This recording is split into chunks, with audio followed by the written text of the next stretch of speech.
«Эхо Москвы» в Уфе и общественная организация «Берзямлек» представляют рубрику «Говорим по-башкирски». Клизма. Клизма.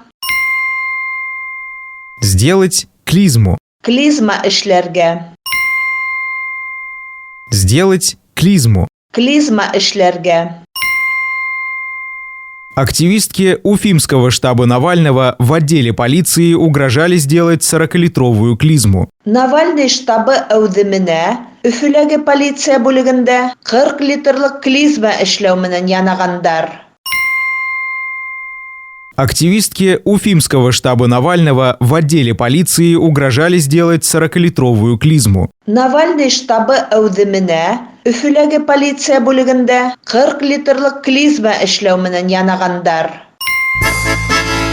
«Эхо Москвы» в Уфе и общественная организация «Берзямлек» представляют рубрику «Говорим по-башкирски».